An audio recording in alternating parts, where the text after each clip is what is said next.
గత 23 నెలల నుంచి కూడా ఇందిరమ్మ రాజ్యం, ఇందిరమ్మ పాలన తీసుకురావడం జరిగింది.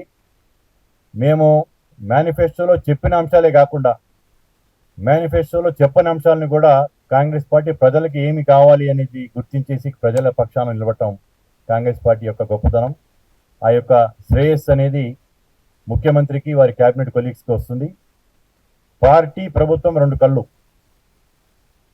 పార్టీ బలంగా ఉంటేనే ప్రభుత్వం బలంగా ఉంటుంది. రాబోయే ఎలక్షన్స్లో ప్రభుత్వం అధికారంలో రావాలంటే కూడా పార్టీ యొక్క బలం, పార్టీ చైతన్యవంతంగా ఉండటం అనేది చాలా అవసరం.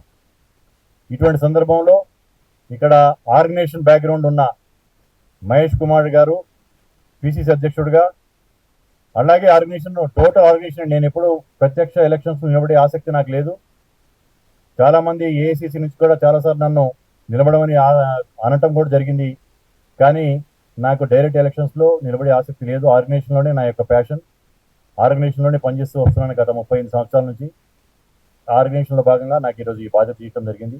దానికి అందరికీ కృతజ్ఞతలు తెలుపుతూ, నేను ఒరిస్సా రాష్ట్రంలో ఇన్ఛార్జిగా ఉన్నా కానీ నా పేరెంట్ రాష్ట్రం తెలంగాణ కాబట్టి తెలంగాణ రాష్ట్రంలో పార్టీ కోసం నా యొక్క మిగతా టైం, ఒరిస్సాలో ఇచ్చిన టైం కాకుండా మిగతా టైంని నేను తెలంగాణ రాష్ట్రంలో కాంగ్రెస్ కమిటీకి ఇస్తాను.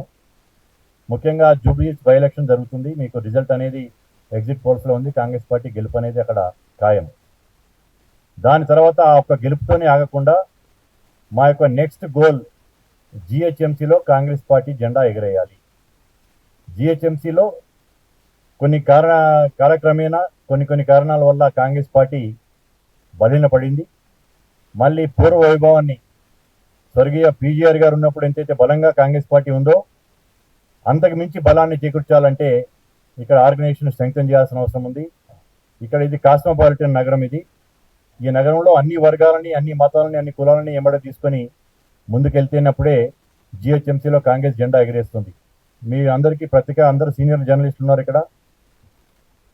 2010లో మొట్టమొదటి greater municipal corporation of Hyderabad election జరిగినప్పుడు అప్పుడు టీఆర్ఎస్, ఇప్పుడు బీఆర్ఎస్ పార్టీ కనీసం అభ్యర్థులు లేక అభ్యర్థులని పోటీ కూడా పెట్టలేని దయనీయ స్థితిలో ఉంది. వాళ్ళు పోటీ కూడా పెట్టలేదు. ఆ రోజు కాంగ్రెస్ పార్టీ ఎంఐఎంతో కలిసి అలయన్స్లో మేయర్ పీఠాన్ని కైవసం చేసుకోవడం జరిగింది. అటువంటి పార్టీ అధికారంలో రాగానే 2016లో దాదాపు 99 కార్పొరేట్ సీట్లు గెలవటం, అధికారంలోకి రావడం జరిగింది. ఇప్పుడు కాంగ్రెస్ పార్టీ అధికారంలో ఉంది.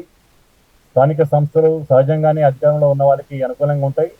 దాంతోపాటు హైదరాబాద్ నగరానికి కాంగ్రెస్ పార్టీ చేసిన సేవలు, ఓఆర్ఆర్ కావచ్చు, ఇప్పుడు ఆర్ఆర్ రాబోతుంది, ఫ్యూచర్ సిటీ రాబోతుంది, ఇవన్నీ కూడా మాకు రాబోయే జిహెచ్ఎంసీ ఎలక్షన్స్లో కాంగ్రెస్ పార్టీకి అనుకూలంగా ఉంటాయి.